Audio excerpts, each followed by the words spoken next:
Thank you very much for being with us.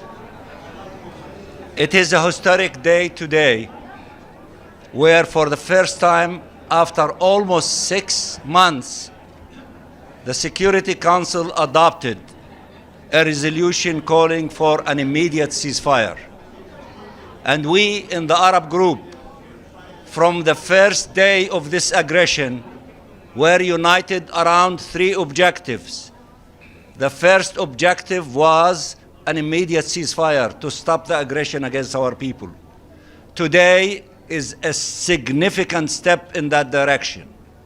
The second objective was to have humanitarian assistance up to the need of our people in the Gaza Strip. I believe the ceasefire will open the door for the implementation of that second objective. And the third objective was not to allow the crime against humanity from forcefully transferring our people outside the Gaza Strip, although they have been internally forced to move from the north to the center, to the south, and then to other places in the Gaza Strip. A ceasefire, immediate ceasefire, would allow our people to return to the places where they were displaced from. So I am proud of the unity of the Arab group. I am proud that our representative in the Security Council is Algeria, working closely with us, reflecting the demands of the Arab group, and I think today we prevailed.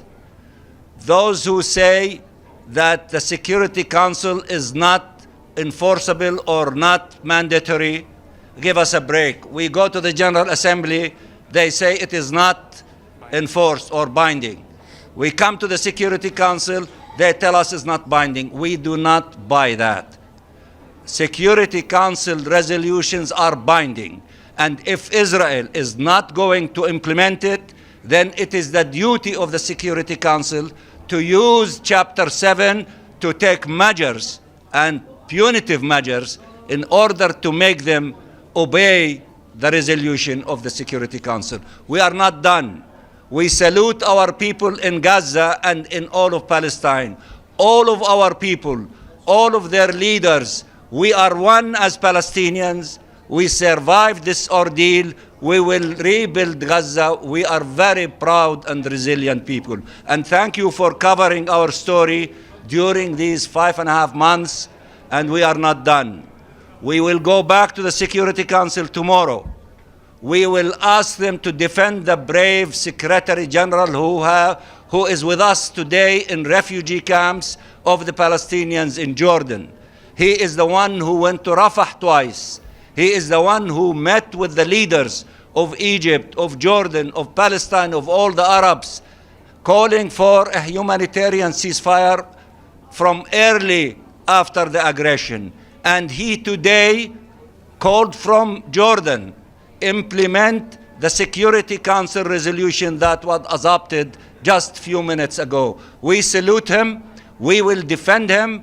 We will defend the agencies of the United Nations, and we will ask the Security Council tomorrow to issue a statement or a position defending the Secretary General and the UN agencies. And we will not be done. We will continue the march, and we will start working on a draft resolution to make sure that Rafah will not be invaded. Rafah should be protected. We should not create a horrific humanitarian situation or crimes in Rafah to push our people outside Rafah in the direction of Egypt. So we are not done. We will continue working.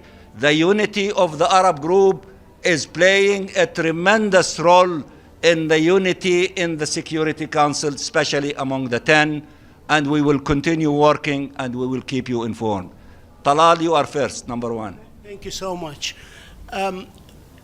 What's your comment on what the American Ambassador Linda Thomas-Greenfield said, that any release, any ceasefire must be accompanied by the release of all, unconditional release of all hostages, knowing very well by many, and they argue, that of all hostages were released, there's nothing to stop Israel from going the whole way.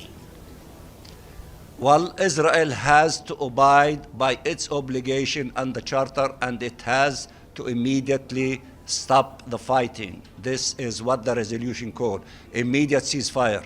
Any member can interpret as they wish, but the law is the law.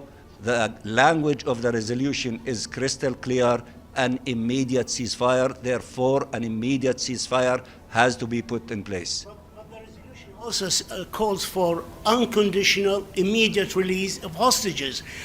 Now, there are many people in the Middle East say, what guarantees are, once the hostages, all hostages are released, what guarantees do we have that Israel will not go the whole way to Rafah, more destructions? What stops Israel from doing that? I understand the frustration of our people, and they have the right to be frustrated from the international community that dragged its feet for 5.5 months before they agreed to a ceasefire. But the language of the resolution is crystal clear. Operative paragraph 1 starts from demanding an immediate ceasefire. The second part of the sentence, it is not conditional upon the first part. It says, and also it calls for the other part. The other part was reflected in all the resolutions in the Security Council, adopted in the Security Council, and the resolutions adopted in the 10th emergency session twice in the General Assembly.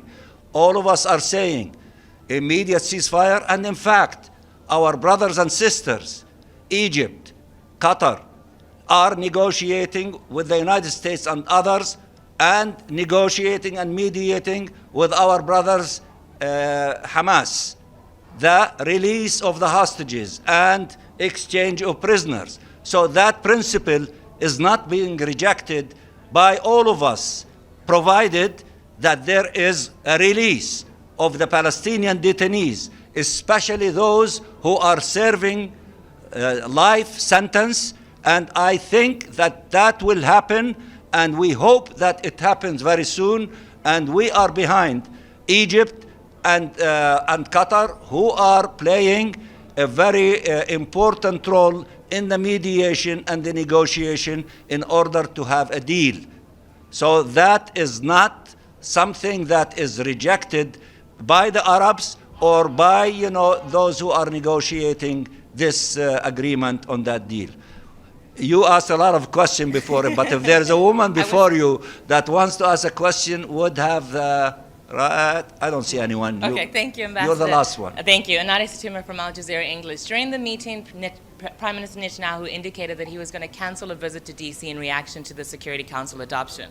What is your comment on the fact that it seems that negotiations on the ground for a deal are going in the opposite direction, not towards a deal, in reaction to this resolution? I don't really know what the negotiation on the ground entails. I'm not involved in it. My job is to work at the UN, including the Security Council, to produce resolutions like the one that we produced. That is my job. Now, with regard to the relationship between Netanyahu and the current administration in Washington, D.C., we leave it up to them to respond to his, disrespectful way of behaving with the country that is responsible for the survival of Israel, and arming Israel, and giving it, ammunition, and giving it billions of dollars to continue the atrocities against our people. They have to stand up and respond to him. That is not my job to respond to that. It is their job. Thank you very much for being with us. I understand that you go to the General Assembly and it's not binding, that you come here and it's not binding, but we just witnessed how two different ambassadors interpreted this resolution in two different ways. I think that interpretation is among lawyers and legal experts over this issue. There are differences of opinions, but the law is the law. The Charter demands from all member states to honor and respect and implement Security Council resolutions. And my brother Mahmoud is the legalist among us, but let me also add, just in case that a country rebel against Security Council resolution, it makes then sense that the Security Council that has tools available to them to resort to Chapter 7 to take measures in order to force that rebel country to comply with Security Council resolution. But my brother Mahmoud can respond. Thank you. I mean, the ambassador has summed it perfectly. Article 25 of the Charter says clearly that the members of the United Nations shall carry out the decisions of the Security Council. The language used in OP1 is demand language. It's a binding language which is based on Article 25 of the Charter. As such, it is a mandatory resolution that has to be carried out.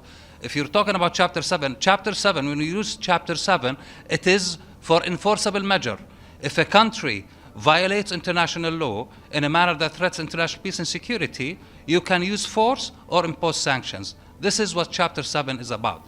So that's the difference. Thank you very much. Thank you all. Thank you.